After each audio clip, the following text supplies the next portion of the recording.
All right, so welcome to the need to be balanced because the internet connection, or I don't know, the net, I don't know what happened there. Um, this will be part two of the B word. So let me give folks a little bit of time to get the notification and then we'll get started again. Fun times. Something you just got to roll with the punches. Welcome to the world that we're living in. Technology, the use of the internet, reliance on technology and the internet to get things done. We're going to get through this. We're going to get through with the talk today on the B word. All right, let me give folks a little bit of time to get the notification again. Um, but right now, we want to transition into the tips and strategies to regain balance. Tips and strategies to regain balance. Thank you, Susan, for coming back. Looks like we all had a little glitch there with Facebook, but quickly it came back on. So, all right. So I am Dr. Ken Richmond, board certified psychiatrist, veteran, and corporate leadership coach. I help corporate leaders pinpoint their leadership issues so we can develop thriving workplaces with less turnover, improved workplace morale, and increased organizational performance. Today on Strategy Sunday, we're talking about the B word, overcoming the 25-hour workday. And the B word is balance. So our tips and strategies to regain balance are: one, exercise your superpower. Two, personalize your goals. And three, be patient with yourself. Again, the tips and strategies to regain balance are: exercise your superpower, personalize your goals, and be patient with yourself. So let's sharpen the focus as we look at each of these tips. When I say exercise your superpower, so here's what I would say. Well, here's what I think we often hear a lot. Set aside 20 minutes so we can exercise, walk, 30 minutes 3 times a week, increase our heart rate, eat healthy. I want to shift that just a little bit. I still want you to do those things. In addition to that, I want you to add the following. I want you to be able to sit still. I want you to be able to sit in silence. This allows you to reflect, right? Just to reflect. One of my colleagues, Dr. Carol Penn, defined um, worrying as negative meditation. Negative meditation. I thought it was so profound. So, yes, we don't want to get it. We want to clear our heads. So, one way of doing that is to be able to sit still and sit in silence, right? We want to basically focus on those high priority, high urgency tasks that we have. Everything may not be priority one. It may feel that way, but we have to be able to stratify what's a high priority, high urgency task versus what's a low priority, low urgency task. When you exercise your superpower, here's a challenge that I want to issue.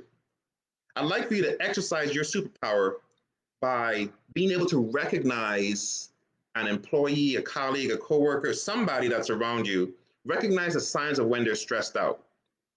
As you saw in the earlier video, we talked about the cost of not being in balance. So recognize when those signs are present and figure out how you can intervene. If you're in a position of authority, maybe you want to give that person an early release from work that day or one day out of the week, right? You may want to give them a day off with it, or don't have any responsibilities to the office for a good 24 hours, right? Give them some time back to kind of manage their expectations, but also to manage their stress. Even as you do so, exercising good judgment must also be in balance. Okay. The next tip: personalize your goals. So when you personalize your goals to get back in balance, there's no right or wrong way to do this. There is simply your way of doing it.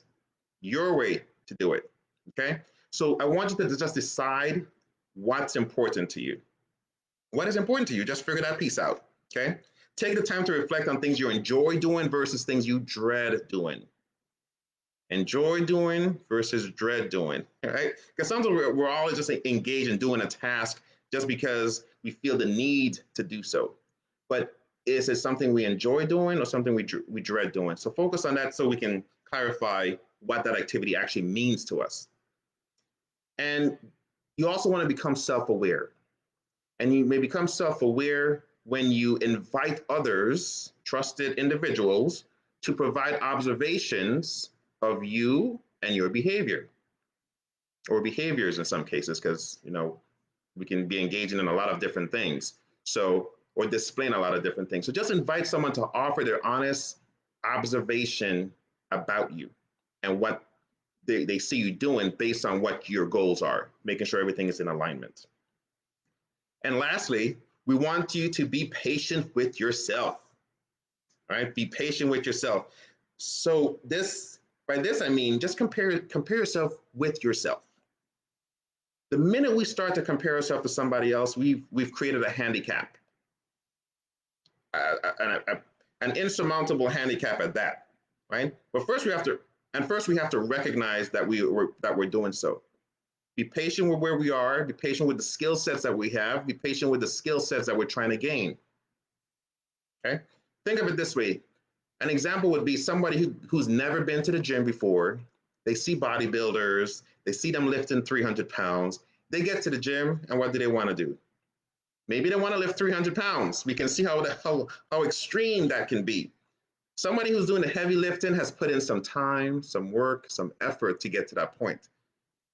The challenge for us now is to be patient with that process, right? To be consistent with our effort to make things come to light. Okay? So your success will come is really what this boils down to.